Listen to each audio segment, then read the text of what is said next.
राधे राधे, जय श्री कृष्णा। मैं सीमा सिंह बड़ों को चरण इस बार छोटों को प्यार और बराबर वालों को नमस्कार करती हूँ।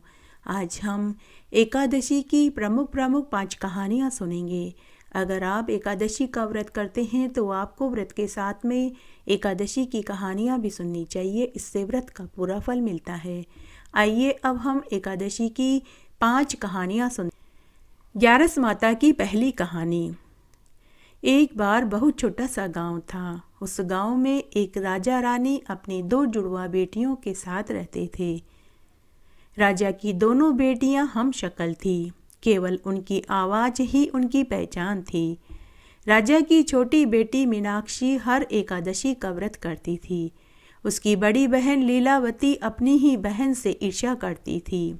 तब एक बार की बात है, एक राजकुमार राजा की दोनों बेटियों को विवाह हेतु देखने के लिए आया तो उसे राजा की छोटी बेटी पसंद आ गई। शादी का दिन भी तय हो गया। अब तो बड़ी बहन छोटी बहन से और ज़्यादा चिढ़ने लगी। उसने अपनी बहन को मारने के कई उपाय ढूंढे। वह कभी अपनी बहन को मारने के लिए उसके बिस्तर पर बिच्छू रख देती तो कभी जहरीला सर्प उसके कमरे में रख देती तो कभी उसके भोजन में जहर मिला देती, लेकिन हर बार वह बच जाती थी। ग्यारस माता उसे बचा रही थी। बिच्छू को ग्यारस माता ने सुंदर फूल बना दिया तो जहरीले सर्प को खरगोश में बदल दिया और जहरीले भोजन को अमृत कर दिया। तब एक दिन बड़ी बहन ने धोखे से छोटी बहन को तालाब में गिरा दिया, लेकिन ग्यारस माता ने फिर उसे बचा लिया। तब बड़ी बहन सोचने लगी कि मैंने इसे कितनी बार मारना चाहा, लेकिन जरूर यह कोई जादू टोने जानती है जो हर बार ये बच जाती है। तब एक रात्रि को बड़ी बहन झूठा प्यार लुटाते हुए अपनी छोटी बहन से बोली कि अरे मीनाक्षी, अब तो तू विवाह होकर अपने ससुराल चली जाएगी, क्या आज मैं तेरे कक्ष में सो जाऊं? तो छोटी बहन ने अपनी बड़ी बहन से कहा कि जी जरूर सो जाइए। इस तरह बड़ी बहन छोटी बहन के कक्ष में सोने के लिए आ गई। तभी बड़ी बहन ने देखा कि उसके कक्ष में एक बहुत सुंदर तोता सोने के पिंजरे में बैठा हुआ था।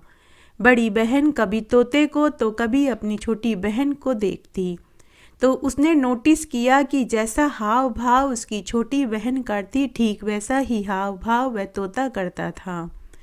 बहन करवट लेती तो उधर पिंजरे में तोता भी करवट लेता। बहन उबासी लेती तो तोता भी मुंह ऊपर करके उबासी लेता। जैसे ही छोटी बहन को नींद आई तो उधर पिंजरे में तोते को भी नींद आ गई। बड़ी बहन यह सब कुछ देख रही थी। तब उसे जादूगर वाली कहानी याद आई। कभी उसने सुना था कि जादूगर की जान उसके तोते में होती थी, तो तोते की गर्दन मरोड़ी गई तो जादूगर मर गया। तभी उसके दिमाग में ख्याल आया कि अगर तोते की गर्दन तोड़ दूं तो मेरी बहन भी मर जाएगी। तो उसने उसी समय तोते की गर्दन तोड़ दी। तोते की गर्दन तोड़ते ही छोटी बहन मरणासन हो गई। उसी समय उसने उस तोते को और उसकी बहन को एक संदूक में रखा और घोड़े पर बैठकर नगर से बाहर वन में छोड़ आई और स्वयं अपनी बहन की जगह आकर सो गई। क्योंकि दोनों बहनें जुड़वा थी तो देखने में भी वे एक जैसी ही दिखती थी। केवल उनकी आवाज़ ही उनकी पहचान थी, जो केवल राजा रानी ही पहचान पाते थे, अन्य कोई नहीं पहचान पाता था। इस तरह समय बीता। छोटी बहन का विवाह वाला दिन आया। बड़ी बहन छोटी बहन के कपड़े पहनकर उसी की तरह हाव भाव दिखाकर रह रही थी। महल में सबने बड़ी राजकुमारी लीलावती को बहुत ढूंढा, लेकिन वह कहीं नहीं मिली।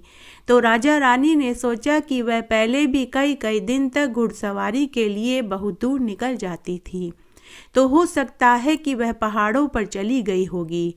अपने आप एक दिन वापस आ जाएगी।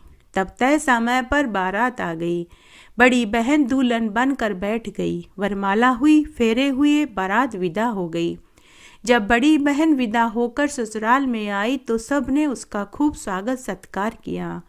फिर सुहागरात के समय राजकुमार को कुछ अटपटा सा लगा। उसे महसूस हुआ कि जिसने उसको पसंद किया था वह यह नहीं है। तो राजकुमार अनमने भाव से और दुखी मन से वहां से घोड़े पर बैठकर के चला गया और ग्यारस माता की प्रेरणा से राजकुमार का घोड़ा जाकर वहीं रुका जहां संदूक में छोटी राजकुमारी व उसका तोता था। राजकुमार ने संदूक खोल करके देखा तो उसमें वही राजकुमारी और तोता बैठा हुआ था। राजकुमार को बड़ा आश्चर्य हुआ कि इस संदूक में यह राजकुमारी कैसे आई, यह तो वही है जिसने मैंने विवाह के लिए पसंद किया था। तब राजकुमार ने उन्हें संदूक से बाहर निकाला और उसके मुंह पर जल का छींटा दिया, जिससे राजकुमारी की मूर्छा खुल गई और वह तोता भी उठकर बैठ गया। तब राजकुमार ने उससे पूछा कि तुम यहाँ कैसे आई और फिर जिससे मेरा विवाह हुआ वह कौन थी।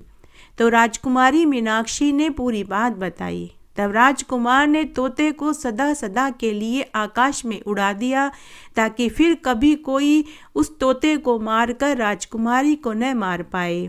फिर राजकुमार ने छोटी राजकुमारी से विवाह कर लिया और दूसरे महल में ऐश से रहने लगा। समय बीता, साल भर बाद छोटी राजकुमारी को एक सुंदर पुत्र पैदा हुआ।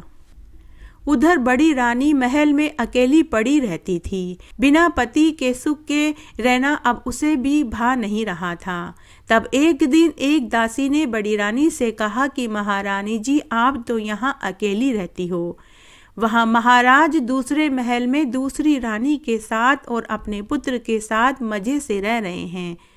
तब बड़ी रानी उसी समय रथ में बैठकर अपने पति के पास महल में पहुंची और उसने वहां अपने पति के साथ छोटी बहन व उसके पुत्र को देखा तो वह बहुत रोई और पछताने लगी। तब बड़ी बहन ने अपनी छोटी बहन से और अपने पति से क्षमा मांगी और पूछने लगी कि बहन, तुम कौन सा व्रत करती हो और कौन सी देवी देवता का पूजन करती हो जो तुम्हारी रक्षा करते हैं। तब छोटी बहन ने अपनी बड़ी बहन से कहा, जीजी, मैं हर एकादशी का व्रत और पूजन करती हूँ, ग्यारस माता मेरी रक्षा करती है। उसके बाद बड़ी बहन भी हर एकादशी का व्रत पूरे नियम धर्म से करने लगी, जिससे उसकी भी बुद्धि ठीक हो गई। अब उसने निश्चय किया कि वह अपनी बाकी की जिंदगी भगवान की भक्ति, पूजा, भजन, कीर्तन में ही बिताएगी। तो वह अपनी छोटी बहन को सदा सुखी रहने का आशीर्वाद देकर हमेशा हमेशा के लिए हरिद्वार में जाकर कुटिया बना कर के रहने लगी। इससे उसके जीवन भर के सभी पाप धुल गए और मरने के बाद ग्यारस माता ने उसे स्वर्गलोक का वास दिया। हे ग्यारस माता, जैसा सुख आपने छोटी बहन को दिया और बाद में बड़ी बहन की बुद्धि ठीक करके उसे स्वर्ग का सुख दिया, वैसा सबको देना। कहानी कहने वाले को, सुनने वाले को और हुक्कारा भरने वाले को। घटती हो तो पूरी हो, पूरी हो तो परवान चढ़े, भूले बिसरे नाम तेरे भंडार में भरे। इस कहानी को सुनने का फल सबको मिले, कहानी कहने वाले को, सुनने वाले को और हुक्कारा भरने वाले को। आइए अब हम एकादशी की दूसरी कहानी सुनते हैं। एक बार एक नगर में एक राजा अपनी 2 रानियों के साथ रहता था। राजा की छोटी रानी बहुत सुंदर थी। सुंदरता उसके अंग अंग से झलकती थी। हाथ लगा दो तो वह लाल हो जाती थी। ऐसी बला की खूबसूरती थी, मानो कि स्वर्ग से कोई मेनका या अप्सरा ही उतरी हो। राजा उसके रूप और यौवन पर मंत्र मुग्ध हो चुके थे। राजा को और कुछ सूझता ही नहीं था। राजा कई कई दिनों तक छोटी रानी के रंग महल से बाहर भी नहीं निकलते थे। उन्होंने प्रजा की सुध बुध लेना ही छोड़ दिया था। बड़ी रानी की तरफ राजा देखते ही नहीं थे, क्योंकि बड़ी रानी साधारण नैन नक्श वाली थी और उनका खानदान भी कुछ खास अमीर नहीं था। बड़ी रानी बड़ी ही धार्मिक, दयालु, प्रजा की हितकारिणी थी। सभी मंत्री गण भी राजा की इस व्यवहार से दुखी रहने लगे। वे सभी बड़ी रानी से ही सलाह मशवरा करने लगे। बड़ी रानी को औलाद सुख प्राप्त नहीं हुआ। कहाँ से मिलता, क्योंकि राजा बड़ी रानी के महल में जाते ही नहीं थे। छोटी रानी को 2 सुंदर पुत्र पैदा हुए। अब तो राजा छोटी रानी के मुरीद हो चुके थे। तब एक बार महल में एक महात्मा जी आए। महात्मा जी ने बड़ी रानी को एक नियम झिलवा दिया। महात्मा जी ने बड़ी रानी से कहा कि बेटी, आप हर एकादशी का व्रत करो और पूजन करो और रोज 1 लोटा जल किसी प्यासे को पानी पिलाकर ही भोजन करो। और अगर यह नियम तुम लो तो इसे फिर कभी मत छोड़ना। तब बड़ी रानी पक्की भक्त निकली। अब वह रोज खाना खाने से पहले महल के बाहर जल का लोटा लेकर खड़ी हो जाती। जो भी पीने का पानी मांगता, बड़ी रानी उसे पानी पिलाती। उसके बाद ही वह भोजन करती थी। और हर महीने की कृष्ण पक्ष और शुक्ल पक्ष की दोनों एकादशी का व्रत करती थी। बड़ी रानी ने जब जल की महत्ता सुनी तो उसने पूरी नगरी में जगह जगह प्याऊ, कुएं, तालाब खुदवा दिए। कभी कभी तो वह स्वयं प्याऊ पर चली जाती और लोगों को अपने हाथ से जल सेवा करती। उसकी इस सेवा भाव को देखकर नगर की प्रजा बहुत खुश होते थे। सभी मंत्रीगण भी अपनी बड़ी रानी से बहुत खुश थे। तब एक बार की बात है, निर्जला एकादशी का दिन था। बड़ी रानी का उस दिन निर्जला एकादशी का उपवास था। बड़ी रानी प्याऊ पर पहुंच गई और सबको पानी पिलाने के लिए खड़ी हो गई। लेकिन उस दिन नगर में सभी लोगों का निर्जला एकादशी का उपवास था। कोई भी जल पीने के लिए वहां नहीं पहुंचा। कोई भी मनुष्य तो क्या, कोई जानवर, पशु पक्षी तक भी नहीं आया। बड़ी रानी सोच में पड़ गई कि आज उसका नियम टूट जाएगा। तब उसने वहीं पर प्रण लिया कि हे विष्णु भगवान, एक लोटा जल पिलाने का मैंने जो प्रण लिया है, अब आप ही उसकी रक्षा करना। मुझे कई बरस हो गए हैं, मैं जल पिलाने के बाद ही स्वयं जल पीती हूँ। और फिर आज मेरा स्वयं भी निर्जला एकादशी का उपवास है। अगर कोई भी जल पीने नहीं आएगा तो मैं स्वयं व्रत का पारण कैसे करूँगी। फिर उसने अपनी तपस्या को और कठोर कर दिया। वो वहीं पर एक पांव पर खड़ी होकर प्रतीक्षा करने लगी। इस तरह दोपहर हो गई। उसकी कठोर तपस्या से स्वर्गलोक में देवताओं का सिंहासन डोल पड़ा। तब नारद मुनि ने ब्रह्मा जी से कहा कि हे पिताश्री, मृत्युलोक में एक रानी कठोर तपस्या कर रही है। उसने रोज एक लोटा जल प्यासे को पिलाने का प्रण ले रखा था। लेकिन आज निर्जला एकादशी का दिन था तो कोई भी जल पीने के लिए उसके पास नहीं पहुंचा। वह रानी सुबह से दोपहर तक एक टांग पर खड़ी है और कठोर तपस्या कर रही है। वह भूखी प्यासी एक टांग पर खड़ी होकर कठोर तपस्या कर रही है। तब नारद मुनि, ब्रह्मा जी, इंद्र और महेश विष्णु भगवान के पास बैकुंठ में पहुंचे और पूरी बात बताई और उनसे मदद की गुहार लगाने लगे। तब विष्णु भगवान ने सभी देवताओं को आश्वस्त किया कि आप वापस अपने अपने लोक में सकुशल जाइए। तब भगवान विष्णु ने एक बूढ़े ब्राह्मण का वेश बनाया और मृत्युलोक में, जहां पर रानी एक टांग पर खड़ी होकर कठोर तपस्या कर रही थी, वहां पहुंच गए। उस समय रानी हाथ में एक लोटा जल लेकर आंखें बंद करके एक टांग पर खड़ी थी। बूढ़े ब्राह्मण के वेश में विष्णु भगवान रानी से बोले कि हे पुत्री, बहुत प्यास लगी है, क्या पीने को पानी मिलेगा। तभी बड़ी रानी ने अपनी आंखें खोली, दोनों पांव जमीन पर रखे और ब्राह्मण देव को नमस्कार किया और एक लोटा शीतल जल ब्राह्मण को पिलाया। बूढ़े ब्राह्मण के वेश में भगवान विष्णु ने रानी को आशीर्वाद दिया कि बेटी, तुम 7 पुत्रों की माँ बनोगी, पुत्रवती भव, सौभाग्यवती भव। तब रानी ब्राह्मण से बोली कि हे ब्राह्मण देव, आपका आशीर्वाद है तो जरूर फलेगा फूलेगा, लेकिन शायद मेरे साथ यह संभव न हो पाए, क्योंकि मेरे पति मेरे पास ही नहीं आते, तो पुत्र होना तो असंभव है। तब ब्राह्मण वेश में भगवान विष्णु ने अपनी झोली में से एक आम निकाल करके रानी को दिया और कहा कि पुत्री, मेरा दिया वरदान कभी निरर्थक नहीं जाता।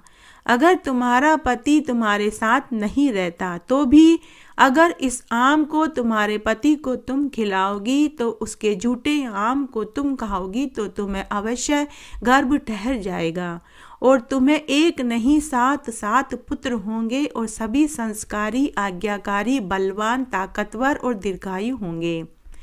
तब रानी ने बूढ़े ब्राह्मण वेशधारी भगवान विष्णु की चरण धूलि अपने सिर पर लगाई और आम लेकर के महल में आ गई। दूसरे दिन रानी छोटी रानी के महल के बाहर राजा के बाहर निकलने का इंतजार करने लगी। राजा छोटी रानी के महल में से दिन में एक बार ही कक्ष से बाहर निकलते थे। वे सूर्य भगवान को अर्घ्य देने के लिए बाहर आते थे। जैसे ही राजा सूर्य भगवान को अर्घ्य देने के लिए बाहर आए और अर्घ्य देकर जाने लगे तो बड़ी रानी ने राजा को वही आम खाने के लिए दिया। यह भगवान विष्णु का चमत्कार ही कहें कि राजा ने बिना सोचे विचारे आम को चूस लिया और बचा हुआ आम वापस बड़ी रानी को दे दिया। बड़ी रानी ने राजा के झूठे आम को खाया तो उससे उसको गर्भ ठहर गया। 7वें महीने में रानी का गर्भ महल में सभी को दिखाई देने लगा। तो महल में ही नहीं, पूरी नगरी में सब ये तरह तरह की बातें करने लगे कि राजा बड़ी रानी के साथ सोए ही नहीं तो बड़ी रानी को गर्भ कैसे ठहर गया। जब छोटी रानी की दासी और बांदियों ने छोटी रानी को बड़ी रानी के गर्भ वाली बात बताई तो छोटी रानी ने भी कहा कि राजा जी मुझे एक पल भी छोड़ करके नहीं गए, तो फिर बड़ी रानी को गर्भ कैसे ठहरा। छोटी रानी ने यह बात नमक मिर्च लगा लगा करके राजा को बताई। राजा को महान क्रोध आया। तब राजा ने आव देखा न ताव और बड़ी रानी को उल्टा, कलंकनी, वेश्या आदि गालियां देने लगे। उसका पक्ष सुने बिना ही राजा ने उसे महल में जेल में डलवा दिया।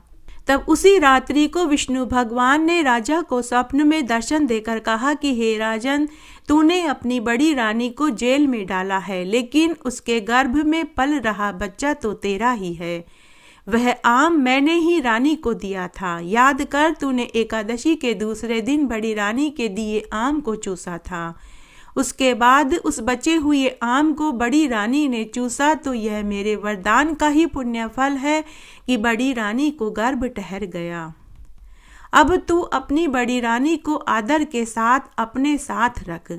साथ ही तेरे उस रानी से 7 पुत्र होंगे जो सभी पराक्रमी, बलवान, दीर्घायु होंगे। वे सभी तेरे कुल का नाम रोशन करेंगे। तेरी बड़ी रानी रोज प्यासे को जल पिलाकर ही भोजन करती है। वह मेरी परम भक्त है। अगर तूने ऐसा नहीं किया तो मैं तेरे वैभव को और राज्य को समाप्त कर दूंगा। तब राजा ने दूसरे दिन अपने स्वप्न वाली बात अपने गुरु को बताई। तो गुरु ने राजा से कहा कि हे राजन, वह तुम्हारी अर्धांगिनी है, साथ ही विष्णु भक्त है। तुम्हें अपनी बड़ी रानी से अपनी गलती की क्षमा मांगनी चाहिए और उसे वह सुख दो जिसकी वह हकदार है। अगर तुम ऐसा नहीं करोगे तो तुम्हें नरक में दुख भोगना पड़ेगा। उसके बाद राजा ने बड़ी रानी से अपनी गलती की क्षमा मांगी और उससे राजा को 7 पुत्र हुए। राजा ने पूरी नगरी में ये ढिंडोरा पिटवा दिया कि सभी को एकादशी का व्रत करना चाहिए, विष्णु भगवान का पूजन करना चाहिए और अपने जीवन काल में एक नियम जरूर लेना चाहिए, चाहे वह भूखे को रोटी खिलाने का, प्यासे को पानी पिलाने का, चिड़ी कबूतरों को दाना डालने का, ब्राह्मण को अन्न वस्त्र रुपया देने का हो। कोई सा भी हो, चाहे गाय को रोटी देने का, कुत्ते को रोटी खिलाने का, गाय को हरा चारा खिलाने का ही नियम क्यों न हो। कोई सा भी नियम हो, लेकिन वह नियम पूरे जीवन में जरूर रखें। इसका पुण्य फल जरूर मिलता है। इस कहानी को सुनने का फल सबको मिले, कहानी कहने वाले को, सुनने वाले को और होकारा भरने वाले को। घटती हो तो पूरी हो, पूरी हो तो परवान चढ़े, भूले बिसरे नाम तेरे भंडार में भरे। आइए अब हम एकादशी की तीसरी कहानी सुनते हैं। एक गांव में एक बुढ़िया माई अपने बेटा बहू के साथ रहती थी। बुढ़िया माई हर एकादशी का व्रत पूरे निस्वार्थ भाव से करती थी। तब एक बार एकादशी का दिन था। बुढ़िया का उस दिन व्रत था, तो उसके बेटा बहू अपनी माँ से बोले कि माँ, आप एकादशी का व्रत क्यों करती हैं? एकादशी का व्रत करने से हमें क्या फल मिला? तो बुढ़िया माई अपने बेटा बहू से बोली कि भगवान ने हमें आज तक कोई दुख नहीं दिया। रोज अच्छा खाना खाते हैं, अच्छा पहनते हैं, मेरे 2 सुंदर पोते हैं, सब अच्छा ही तो है, और हमें क्या चाहिए? परंतु बेटा अपनी माँ से बोला कि माँ क्या अच्छा है, ना तो मुझे कोई अच्छी नौकरी मिली, ना मैं तेरे पोते पोतियों को एक कप दूध पिला पाता हूँ, ना तेरी बहू के पास 2 जोड़ी साड़ी के अलावा तीसरी कोई साड़ी है, और ना ही मैं तुझे किसी अच्छे डॉक्टर, वेद, नीम, हकीम को दिखा पाया हूँ। जब से पैदा हुआ हूँ तब से इस टूटे फूटे 2 कमरों के मकान में रह रहे हैं। आज तक हम मकान की मरम्मत भी तो नहीं करवा पाए, और हमारे पड़ोसियों ने 2-2, 3-3 मंजिल सुंदर मकान बनवा लिए। माँ तुम्हारी ही पड़ोसन शकुंतला ताई ने कितनी तरक्की उन्नति कर ली, नौकर चाकर, घोड़ा गाड़ी, हवेली नुमा मकान बना लिया, और मैंने उनको कभी कोई व्रत उपवास करते भी नहीं देखा। और आप कितने व्रत उपवास करते हो, दान पुण्य करते हो, लेकिन हमें उसका क्या फायदा मिला। उस दिन बुढ़िया माई बहुत दुखी हो गई। उसका उस दिन एकादशी का उपवास था। जब बेटा काम पर चला गया, बहू चौके में व्यस्त हो गई, पोते स्कूल चले गए, तो बुढ़िया माई भगवान से मिलने का इरादा बनाकर चुपचाप बिना बताए घर से निकल पड़ी। चलते चलते गांव से बाहर जंगल में पहुंच गई। आधे जंगल में चलने के बाद बुढ़िया माई को एक गाय मिली। उसके बच्चा होने वाला था। वह प्रसव पीड़ा से तड़प रही थी। कोई भी गाय के पास नहीं था। गाय बुढ़िया माई से बोली कि अरे बुढ़िया माई, तुम इस घने जंगल से होकर कहाँ जा रही हो। बुढ़िया माई ने कहा कि गाय माता, मेरे बेटा बहू ने कहा कि मुझे एकादशी के व्रत का फल नहीं मिला, तो मैं भगवान से मिलकर पूछने जा रही हूँ कि मुझे एकादशी के व्रत का फल कब मिलेगा। क्या मेरे व्रत या उपवास में मुझसे कोई त्रुटि हो गई जो मुझे एकादशी का फल नहीं मिला। तब गाय माता बुढ़िया माई से बोली कि अरे बुढ़िया माई, अगर तुझे भगवान मिले तो मेरे दुख का निवारण भी पूछ लेना।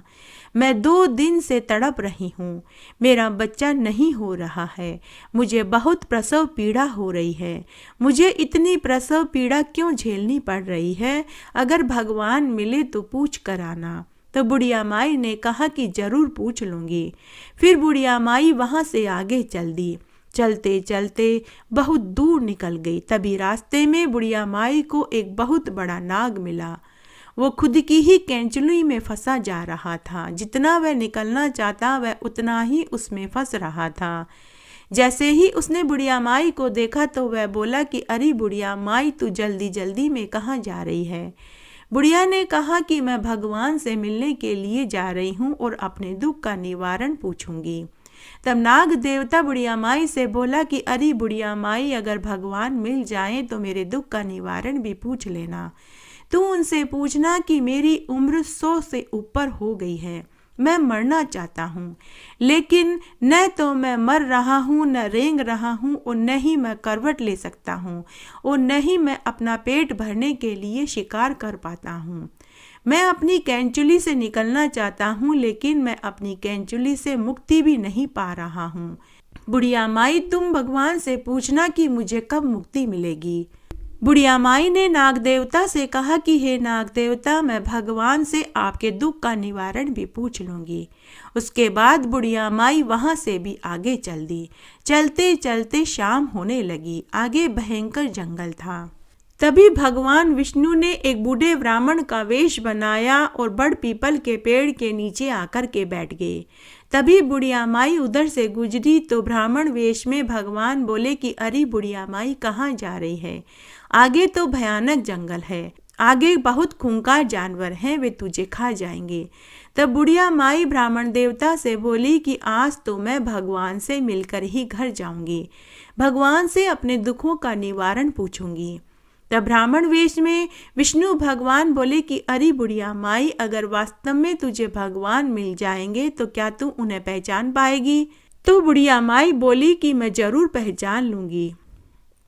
मेरे मधुसूदन भगवान, मेरे माधव भगवान, गले में वैजयंती माला, सुदर्शन चक्रधारी पीतांबर पहने हुए, केसरिया रंग के वस्त्र पहने हुए और शेष नाग के ऊपर विराजमान रहते हैं। माता लक्ष्मी उनके पांव दबाती रहती है। ऐसे हैं मेरे विष्णु भगवान, जगत के पालनहार, मेरे विष्णु भगवान।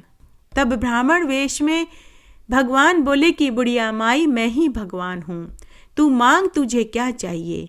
तब बुढ़िया माई बोली कि अगर आप ही भगवान हैं तो पहले आप मुझे साक्षात दर्शन दीजिए। क्या मेरी पूजा भक्ति और एकादशी व्रत में कोई गलती हो गई है जो आप मुझे दर्शन नहीं दे रहे। तभी भगवान ने बुढ़िया माई को साक्षात दर्शन दिए। बुढ़िया माई भगवान के चरणों में गिर पड़ी और रोती जाए और बोले कि हे भगवान, मुझे माफ़ कर दीजिए, मुझे आपके दर्शन हो गए, मेरा जन्म सफल हो गया, मेरा एकादशी का व्रत करना सफल हो गया। अब चाहे मेरे बेटा बहू मुझे ताने दे, मैं सब हंस कर सह लूँगी। तब भगवान बुढ़िया माई से बोले कि बुढ़िया माई तू वापस घर जा, तेरा घर धन दौलत से भर जाएगा, तेरे बेटे को अच्छी नौकरी लग जाएगी, तेरा घर सुंदर महल में बदल जाएगा। बुढ़िया माई ने भगवान की चरण धूली अपने आंचल में बांधी और जैसे ही मुड़ने लगी तभी उसे रास्ते में मिले दुखियारों की याद आई। तो उसने भगवान से सबके दुखों का निवारण पूछा। भगवान ने बुढ़िया माई को सबके दुखों का निवारण बताया। बुढ़िया माई भगवान को प्रणाम करके और भगवान की चरण धूली लेकर वहां से चल दी और भगवान भी अंतर्ध्यान हो गए। उसके बाद बुढ़िया माई वापस चल दी तो सबसे पहले नाग देवता मिले। नाग देवता ने बुढ़िया माई से कहा कि अरे बुढ़िया माई, क्या तुझे भगवान मिले? क्या तेरे दुखों का निवारण हुआ? क्या तूने मेरे दुख का निवारण पूछा? तब बुढ़िया माई ने नाग देवता से कहा कि मुझे भगवान के दर्शन भी हुए और मेरे दुखों का निवारण भी हो गया और मैंने आपके दुखों का निवारण भी पूछ लिया। उसके बाद बुढ़िया माई ने नाग देवता की पीठ सहला दी। नाग देवता की पीठ सहलाते ही वह नाग कैंचुली से आजाद हो गया और उसकी मुक्ति हो गई। तब नाग ने बुढ़िया माई को खुद की नागमणि दी और कहा कि बुढ़िया माई, अब मेरी मुक्ति होने जा रही है, तूने मुझे जीवन दान दिया है तो यह नागमणि मैं तुझे देता हूँ। इससे तू जिस चीज को भी मांगेगी वही चीज आ जाएगी, इससे तेरी गरीबी दूर हो जाएगी। लेकिन बुढ़िया माई, तू कभी लालच मत करना, धन का सदुपयोग करना, गरीबों की मदद करना, अनाथ आश्रम खुलवाना, कुएं तालाब बावड़ी खुदवाना, तब तक यह मणि तेरे पास रहेगी। अगर किसी दिन भी तूने लालच किया, मोह किया, धन का घमंड किया तो यह मणि अपने आप गायब हो जाएगी। बुढ़िया माई ने मणि ली और अपने पल्लू में बांध ली। तभी नाग की भी मुक्ति हो गई और वह दिव्य देह धारण करके विमान में बैठ कर के नागलोक में चला गया। उसके बाद आगे जाने पर बुढ़िया माई को वही गाय मिली। जैसे ही गाय ने बुढ़िया माई को देखा तो गाय बुढ़िया माई से बोली कि अरे बुढ़िया माई, क्या तुझे भगवान के दर्शन हुए? क्या तूने मेरे दुख का निवारण पूछा? तो बुढ़िया माई ने गाय से कहा कि हे गाय माता, मुझे भगवान के दर्शन भी हुए और मैंने तुम्हारे दुख का निवारण भी पूछा। उसके बाद बुढ़िया माई ने भगवान की चरण धूली गाय के पेट पर लगा दी, जिससे गाय को उसी समय प्रसव हो गया और गाय को एक सुंदर बछड़ा पैदा हुआ। बुढ़िया ने स्वयं अपने हाथ से गाय का प्रसव करवाया। जब वापस बुढ़िया जाने लगी तो गाय ने बुढ़िया माई से कहा कि अरे बुढ़िया माई, तू मुझे और मेरे बच्चे को यहाँ अकेला छोड़कर कैसे जा रही है? तू मुझे भी अपने साथ ले चल, मैं तेरे उपकार का बदला चुकाना चाहती हूँ। तू मुझे और मेरे बच्चे को भी अपने साथ तेरे घर ले चल। बुढ़िया माई ने सुना तो बहुत खुश हो गई। बुढ़िया माई ने गाय के बच्चे को गोद में उठा लिया। आगे आगे बुढ़िया माई और पीछे पीछे गाय माता चल दी। बुढ़िया जब गांव में खुद के मकान के पास पहुंची तो उसने देखा कि उसके 2 कमरों का टूटा फूटा मकान की जगह एक सुंदर महल नुमा मकान खड़ा था। अंदर उसके पोते खेल रहे थे और बहू सोने के झूले में झूला झूल रही थी। पोतों ने जैसे ही दादी को देखा तो वे चिल्लाए और बोले कि माँ, पापा, दादी आ गई, दादी आ गई। बेटा बहू भागकर बाहर आए और अपने माँ के चरणों में गिर पड़े और बोले कि हमने आपको जो कड़वे वचन बोले थे उसके लिए आप हमें माफ़ कर दीजिए। बेटे ने माँ से कहा कि माँ, तेरे जाते ही मुझे अच्छी सरकारी नौकरी मिल गई, तेरे जाते ही हमारा घर सुंदर महल में बदल गया। यह सब तेरे एकादशी व्रत के प्रताप से हुआ है। तब माँ ने भी अपने बेटे को पूरी बात बताई। गाय का दूध अब पोतों को पीने के लिए मिलने लगा। नागमणि से बुढ़िया की गरीबी दूर हो गई। अब वह गरीबों की मदद करने लगी। गांव में नई नई सड़कें बनवाई, कुएं तालाब खुदवाए, अनाथ आश्रम धर्मशाला अस्पताल बनवाए और वह इस जीवन का सुख भोग कर मरने के बाद विष्णु लोक को प्राप्त हुई। जय हो एकादशी माता की। हे एकादशी माता, जैसा सुख आपने बुढ़िया माई को दिया वैसा सबको देना, कहानी कहने वाले को, सुनने वाले को और हुक्कारा भरने वाले को। घटती हो तो पूरी हो तो परवान चढ़े, भूले बिसरे नाम तेरे भंडार में भरे। आइए अब हम एकादशी की चौथी कहानी सुनते हैं। एक बार एक ब्राह्मण पति पत्नी थे। ब्राह्मण अपने यजमानों के घर पूजा पाठ, हवन, कीर्तन, भजन आदि किया करता था और बदले में वे उसे आटा, दाल, तेल, घी, चीनी देते थे। उसी से उनका जीवन यापन चलता था। ब्राह्मण के 2 पुत्र थे। ब्राह्मण इतना कमा लेता था कि सब भर पेट खाते थे। उन्हीं के नगर का राजा बड़ा ही दानी था। वह सभी ब्राह्मणों और गरीबों को स्वर्ण मुद्राएं दान में दिया करता था। उसके दरबार से कोई खाली हाथ नहीं जाता था।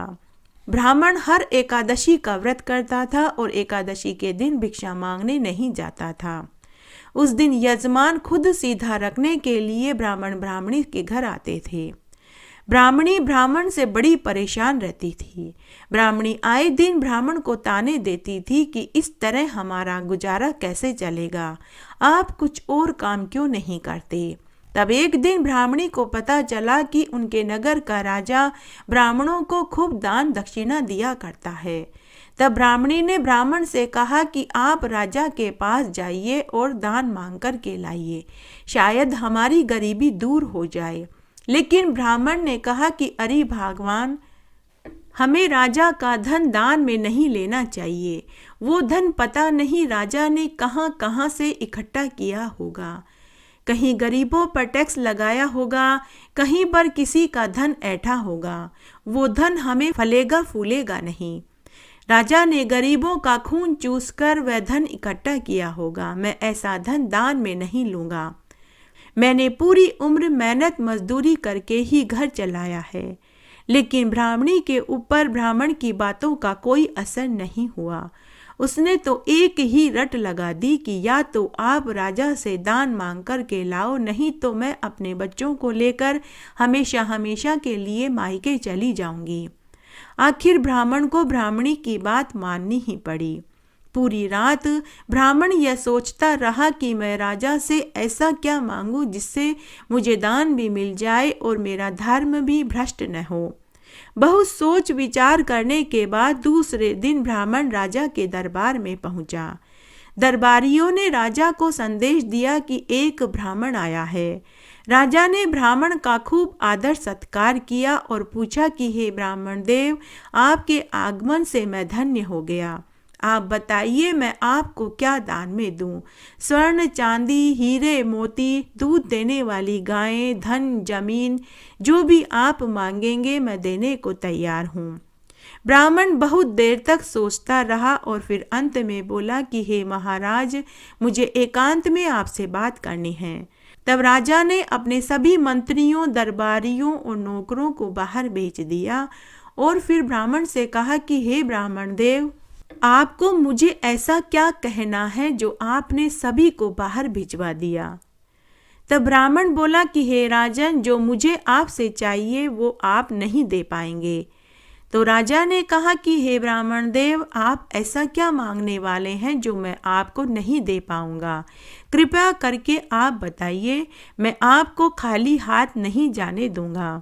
यह मेरा वचन है। तब कुछ देर बाद ब्राह्मण बोला कि हे महाराज, मुझे आपकी मेहनत की कमाई दान में चाहिए। अब राजा सोच में पड़ गया कि उसके खजाने में जो धन, सोना, चांदी, हीरे, मोती, आभूषण हैं, वे उसकी मेहनत की कमाई नहीं है। फिर राजा थोड़ी देर सोच कर बोला कि हे ब्राह्मण देव, आप इस समय तो यहाँ से खाली हाथ चले जाइए। मैं आपको मेरी मेहनत की कमाई ला कर के दूंगा। आप कल इसी समय आना। ब्राह्मण घर आ गया। ब्राह्मणी दौड़ी दौड़ी आई और बोली कि जल्दी बताओ, राजा ने आपको क्या दान में दिया? ब्राह्मण बोला कि अरे ब्राह्मणी, वो मुझे कल दान में देंगे। ब्राह्मणी मन ही मन खुश होने लगी कि मेरे पति ने ज़्यादा दान मांगा होगा, इसीलिए राजा को व्यवस्था करने में समय चाहिए। उधर राजा महल में आया और साधारण कपड़े पहनने लगा तो रानी ने पूछा कि आप आज साधारण कपड़े क्यों पहन रहे हैं। तब राजा ने अपनी रानी को पूरी सच्चाई बताई। तो रानी बोली कि हे महाराज, मैं भी आपके साथ चलूँगी, ताकि हम दोनों मेहनत मजदूरी करेंगे तो ज़्यादा पैसे इकट्ठे कर पाएंगे। तब रानी ने भी साधारण कपड़े पहने और अपने बच्चे को भी साधारण कपड़े पहनाए और महल के पिछले दरवाजे से निकल पड़े। चलते चलते बहुत देर हो गई, लेकिन उन्हें कोई मजदूरी का काम नहीं मिला। आखिर वे एक नदी के किनारे पहुंचे। वहां एक धोबी और धोबन कपड़े धो रहे थे। राजा रानी ने उनसे जाकर काम मांगा तो धोबी ने धोबन से कहा कि आज कपड़े बहुत ज़्यादा हैं, मौसम भी खराब है, आज हम इनसे भी कपड़े धुलवा लेते हैं ताकि शाम होने से पहले सारे कपड़े धुल जाएं और सूख जाएं। फिर धोबी ने राजा रानी से पूछा कि अरे भाई, मजदूरी क्या लोगे? तो राजा ने कहा कि जो भी तुम दोगे हम खुशी खुशी ले लेंगे। धोबी ने कहा कि मैं तुम्हें 5 पैसे दूंगा, अगर राजी हो तो करो। राजा रानी खुशी खुशी मान गए। अब राजा रानी कपड़े धोने लगे। आज से पहले उन्होंने कभी कपड़े धोए नहीं थे। तो धोबी और धोबन पूरे समय राजा रानी को डांटते रहे कि पता नहीं कहाँ से चले आए, कपड़े धोने आते नहीं हैं। राजा रानी चुपचाप उनकी डांट सुनते रहे। रानी बीच बीच में अपने बच्चे को दूध पिलाती और चुप कराती। इस तरह शाम होते होते उन्होंने कपड़े धो लिए, लेकिन कपड़ों पर डंडा मारने से रानी के हाथ में छाले पड़ गए और राजा के हाथों में सूजन आ गई। लेकिन उन्होंने पूरी ईमानदारी से कपड़े धोए। शाम को धोबी ने उन्हें कपड़े धोने के बदले में 5 पैसे दिए। राजा रानी पैसे लेकर महल में आए। 5 पैसे एक लाल कपड़े में बांध कर के रख दिए। दूसरे दिन जब ब्राह्मण महल में दान मांगने के लिए आया तो राजा ने ब्राह्मण को वही 5 पैसे वाली पोटली पकड़ा दी। ब्राह्मण देव से राजा ने कहा कि हे ब्राह्मण देव, मैं 5 पैसे ही ईमानदारी से कमा पाया। ब्राह्मण 5 पैसे लेकर बोला कि हे महाराज, मुझे मेहनत की कमाई के 5 पैसे ही फलेंगे फूलेंगे। और ब्राह्मण राजा को आशीर्वाद देकर घर आ गया। ब्राह्मणी अपने पति का इंतजार कर रही थी। जैसे ही ब्राह्मण को आते हुए देखा तो ब्राह्मणी बोली कि धन कहाँ है? क्या कोई राजा के पहरेदार या सिपाही रथ या गाड़ी में धन भरकर ला रहे हैं? तब ब्राह्मण ने जेब में से 5 पैसे वाली पोटली निकाली और कहा, ले भगवान, ये 5 पैसे।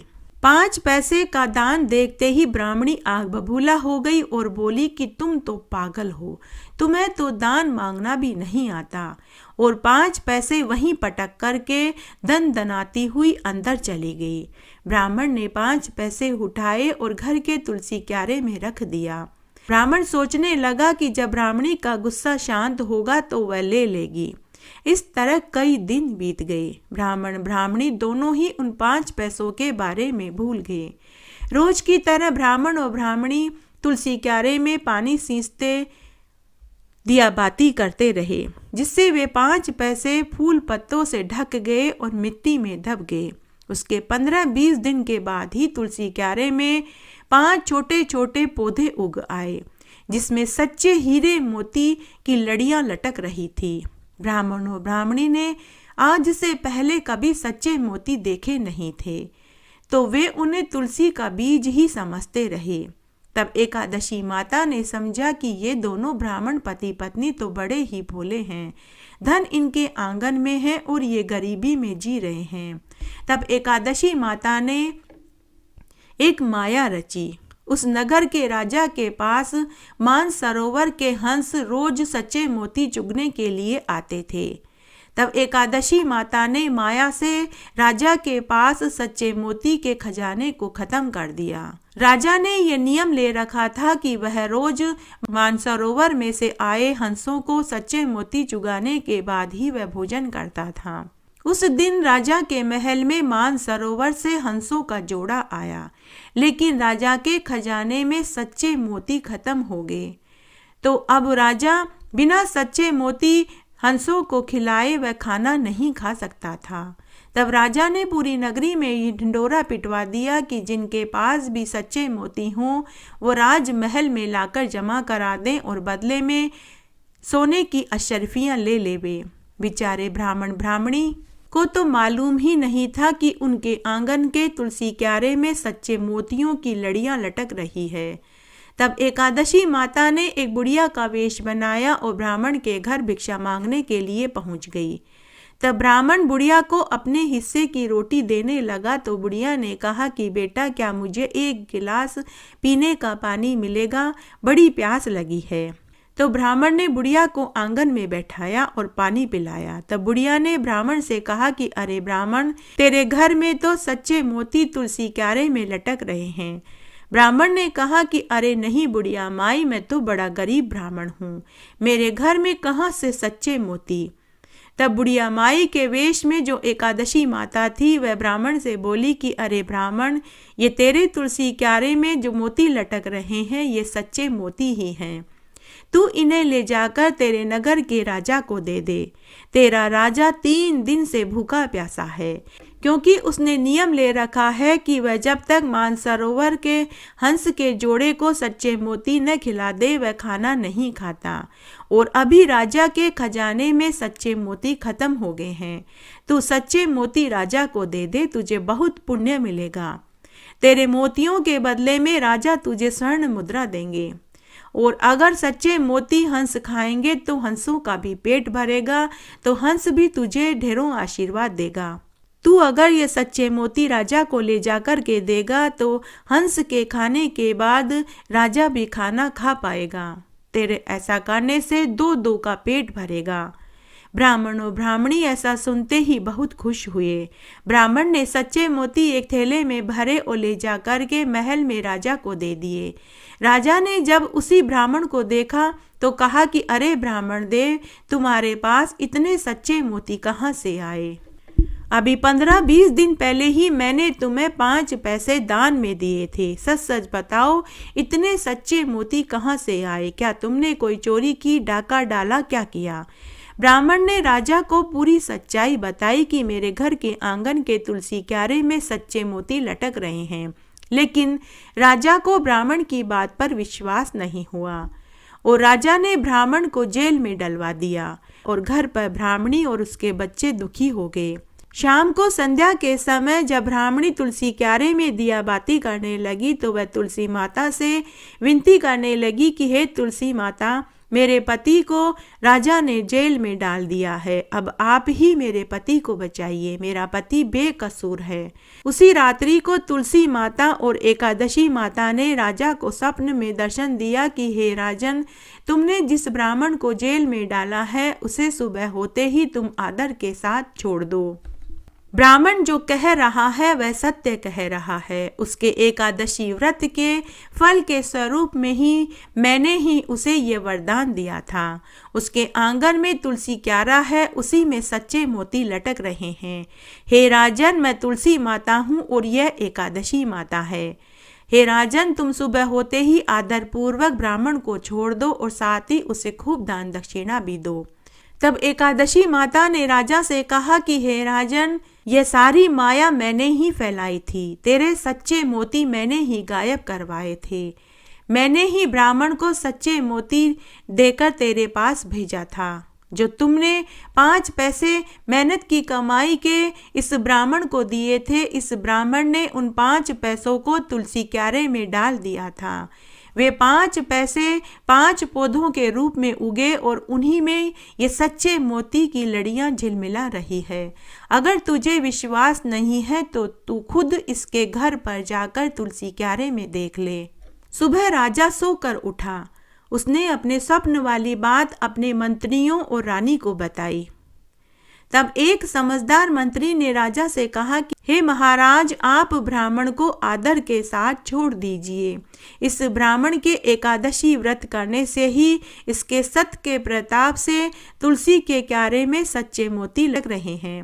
राजा ने ब्राह्मण को जेल में से छोड़ दिया और उसे आदर के साथ खूब धन देकर के विदा किया। उसके पीछे पीछे राजा, रानी और मंत्री ब्राह्मण के घर तुलसी क्यारे को देखने के लिए पहुंच गए।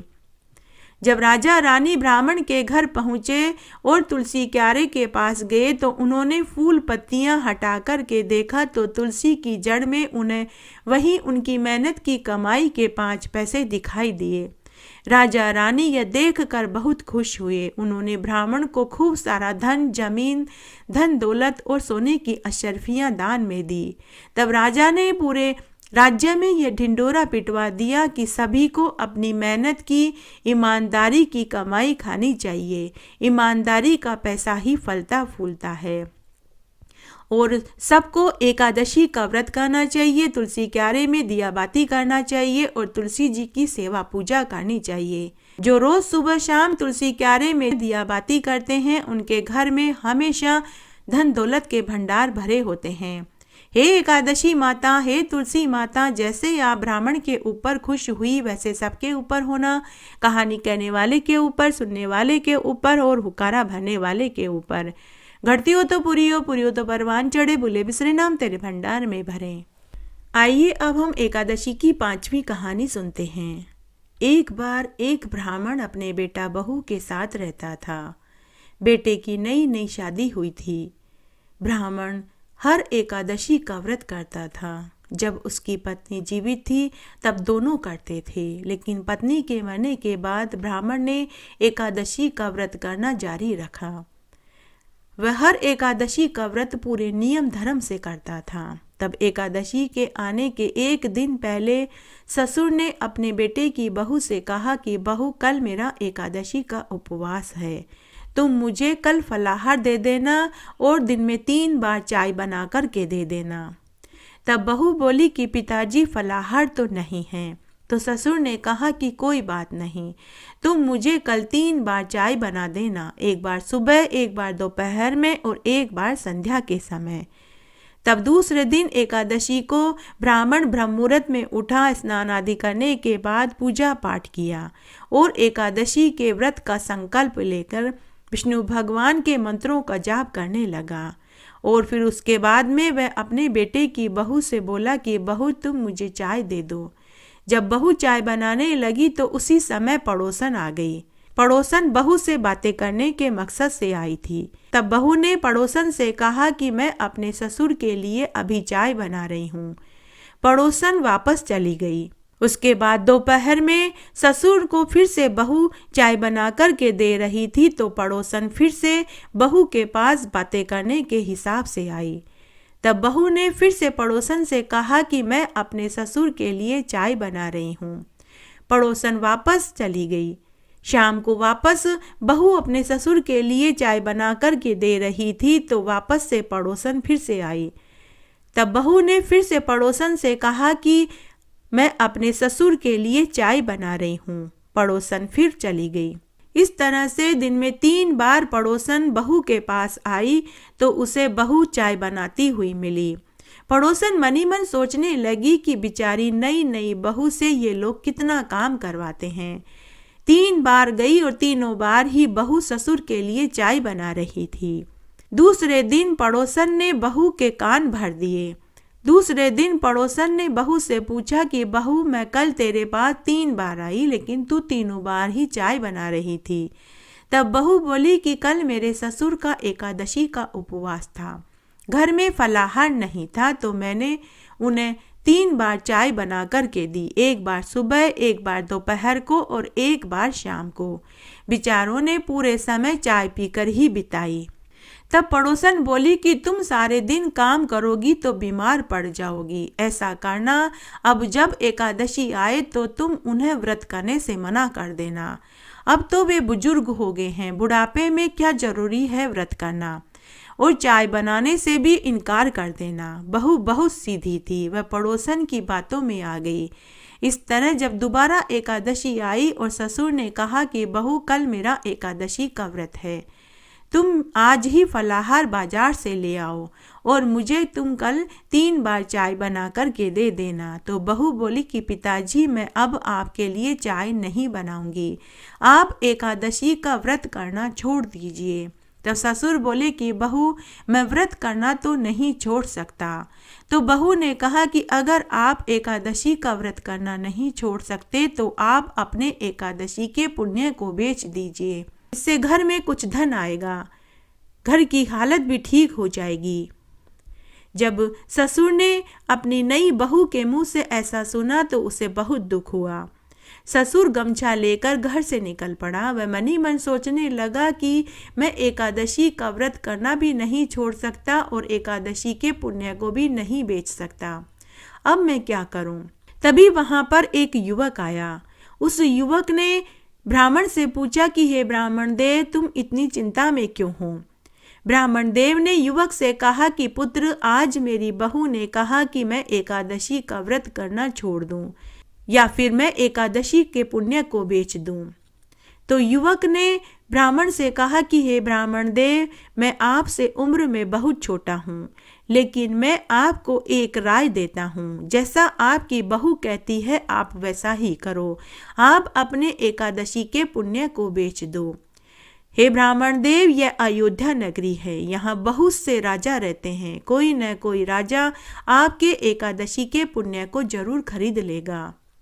इस तरह ब्राह्मण को युवक की बात पसंद आई। ब्राह्मण नगरी में जोर जोर से आवाज लगाने लगा कि कोई मेरी एकादशी के पुण्य को खरीद लो, कोई मेरी एकादशी के पुण्य को खरीद लो। इस तरह सुबह से दोपहर हो गई। तभी वहां नगर के राजा का महल आया। राजा रानी ने उस ब्राह्मण की आवाज को सुना तो राजा रानी ने दासी को भेजकर ब्राह्मण को महल में बुलवाया। रानी ने ब्राह्मण से पूछा कि हे ब्राह्मण देव, आप जरूर किसी परेशानी में हैं जो आप अपनी एकादशी के पुण्य को बेच रहे हैं। तब ब्राह्मण ने राजा रानी को पूरी बात बताई। राजा ने कहा कि हम आपकी एकादशी को खरीद लेंगे। अब आप बताइए कि आप अपनी एकादशी को कितने मूल्य में बेचेंगे।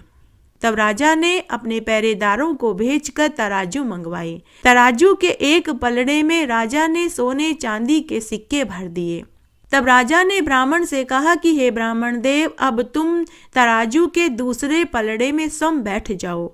मैं तुम्हारे वजन के सोने चांदी और सिक्के दूंगा, तभी मैं तुम्हारी एकादशी के पुण्य को खरीदूंगा। तब वह ब्राह्मण बोला कि मुझे तराजू में बैठने की कोई जरूरत नहीं, मेरा ये गमछा ही बहुत है। तब ब्राह्मण ने तराजू के दूसरे पलड़े में सम का गमछा रख दिया। तराजू के पलड़े में जैसे ही ब्राह्मण ने सम का गमछा रखा तो गमछे वाला पलड़ा भारी हो गया और उधर दूसरी तरफ राजा सोने चांदी के सिक्के रखता रहा। राजा ने अपनी पूरी दौलत पलड़े में रख दी, लेकिन पलड़ा हिला तक भी नहीं। यह खबर पूरी नगरी में आग की तरह फैल गई। सभी दरबारी, सभी मंत्री, गांव के गणमान्य लोग यह दृश्य देखने के लिए उमड़ पड़े। जब उस ब्राह्मण के बेटे के बहू को पता चला तो वह भी महल में भागी भागी आई। उसने झट से अपने ससुर का गमछा उठा लिया और अपने ससुर के चरणों में गिरकर माफी मांगने लगी।